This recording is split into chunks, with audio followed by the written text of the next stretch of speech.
இன்றைக்கு காலமைக்கு என்னம்மா செய்ய போறீங்க? காலமைக்கு விதம் விதமா செய்யல. இப்ப எல்லாம் உடம்பெல்லாம் வச்சு வெயிட் எல்லாம் கூடிட்டது. வெயிட் லாஸ் பண்றதுக்கு ஒரு வெயிட் லாஸ் ஃபுட் தான் செய்ய போறேன். அதுக்கு ஓட்ஸ வச்சு செய்ய போறேன். அதுக்கு ஒரு கப் தண்ணி எடுத்து கொதிக்க வைக்கிறேன். வச்சது கொதிக்கட்டும். கொதிக்க விட்டு இதுல அரை கப் ஓட்ஸ் எடுத்து வச்சிருக்கேன். எல்லாருக்கும் ஓட்ஸ் தெரியும் பெரும்பாலும். ஓட்ஸ்ல செய்ய போறேன். ஒரு ஹெல்த்தியான வெயிட் லாஸுக்கு உரிய ஒரு காலை உணவு. ஓட்ஸ் போட்டீங்களா? இப்ப இது ஒரு கப் தண்ணிக்கு அரை கப் ஓட்ஸ் எடுத்து வச்சிருக்கேன். தண்ணி கொதிச்சு வரத்தான் ஓட்ஸ் போடுவோம். தண்ணி கொதிச்சுட்டு தண்ணி கொதிச்ச உடனே ஓட்ஸ் இதுக்குள்ள போட்டிருக்கிறேன். ஓட்ஸ் இப்படி அவிஞ்சு கொண்டு இருக்குது. அவியட்டும். ஓட்ஸ் அவிஞ்சிடும். அப்ப ஆனா இதால உள்ள நன்மையால என்னன்னா குயிக்கா செய்யலாம். இது குயிக்கா செய்யக்கூடிய ஒரு பிரேக்ஃபாஸ்ட். இப்ப இது அவிஞ்சிட்டது. இந்த ஓட்ஸ் அவிஞ்சிட்டது. இந்த டைம்ல அரை கப் பாலும் எடுத்து வச்சிருக்கிறேன். இந்த பாலையும் விட்டு மிக்ஸ் பண்ண போறேன். இது காலமேல சாப்பிடறதால என்ன நன்மையான? இது ஓட்ஸ்ல நிறைய ஊட்டச்சத்து இருக்குது. புரதம், இரும்பு, மக்னீசியம், பொட்டாசியம், விட்டமின், செலினியம் கணக்க ஊட்டச்சத்து இருக்குது. இதால உடல் எடை குறைய போகுது. ஏனென்றா இதுல நார்ச்சத்து அதிகம் இருக்கிறதால எங்களுக்கு பசி ஏற்படுறத கட்டுப்படுத்தும்.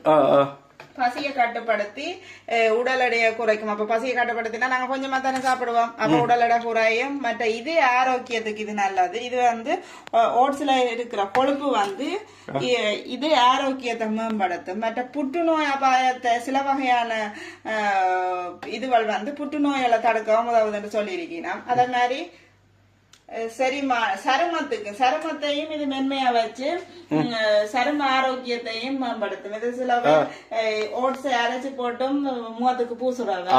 மென்மையா இருக்கும். இது வெளியில நாங்கள் அப்ளை பண்றோம் விட உள்ளுக்கு எடுக்கிறதாலேயே கூட நன்மை அது. ஆனா நீங்கள் டெய்லியில எனக்கு செய்துடணும். டெய்லி ஒவ்வொரு நாளைக்கு டெய்லி சாப்பிட்டால் அது டேஸ்டும் இருக்காம போயிடுவேன். அளவுக்கு அதிகமா அளவுக்கு மிஞ்சினா அமுதம். சரி, ஓகே. என்ன நிலைமையில வந்துட்டு உங்களோட இது வருது? பால் இப்பத்தானே விட்டாது. கொஞ்சம் பால் காய்ச்சப்பட்டு இது கொஞ்சம் முருகி வரும். வேற என்ன போட போய் இது பாலம் விட்டு எல்லாம் நல்லா அமைஞ்சிட்டது. இப்ப நான் என்ன செய்ய போறேன்டா உலர் திராட்சை எடுத்து வச்சிருக்கிறேன். கொஞ்சம் பிளம்ஸ்ன்றது உலர் திராட்சை இதுக்குள்ள போட்டு அது போட்டு ஒரு 2 நிமிஷம் அதையும் கிண்ட போறேன். ரெடி ஆயிட்டா? அதானே சொன்னேன் நான். இது சிம்பிள் டப்புனா குயிக்கா செய்யற ஒரு பிரேக்ஃபாஸ்ட். இது முடிஞ்சது. இப்ப இது சாப்பிடுறதுக்கு ரெடி ஆயிட்டுது. இப்ப நான் இதுக்கு மேல கொஞ்சம் வாழைப்பழம் வட்டி வச்சிருக்கிறேன். வித்தியாசமா செய்யறேன்னு சொன்னீங்க.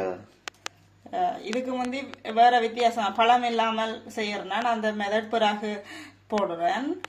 இப்ப இந்த பழங்கள் உங்கள்ட்ட இருக்கிற பழங்கள் நிறைய பழம் இருக்குது. அது பின்னேறத்துக்கு ஒரு ஃப்ரூட் சலாட் மாதிரி எடுத்து சாப்பிடலாம். அப்ப இப்ப நான் வாழைப்பழத்தையும் இந்த ஹைடல் பேரை போட்டு வச்சு என்ன இது வைக்கிறீங்க? சொல்றது டேஸ்டா இருக்குமா? நல்ல பழுத்து வந்தா மாம்பழம் மாதிரி டேஸ்டா இருக்குமா? மாம்பழம் டேஸ்ட். அடுத்தது இது கிவி. இது நல்ல சுகர் வருத்தங்களுக்குரிய நல்லது. நீரிழிவு நோயை கட்டுப்படுத்தும். புளிப்பு இருக்கிறபடியா சிட்ரிக்ஸ் கூட இருக்கிற பழங்கள் இப்பவும் இதுக்கு நல்லது. இதையும் போட்டு எனக்கு இப்பவே வாய் விடுது. சூப்பரானது. எனக்கு தான் புள்ள, உங்களுக்கு இல்லையா? அரைவாசி. எனக்கு அரைவாசி உங்களுக்கு.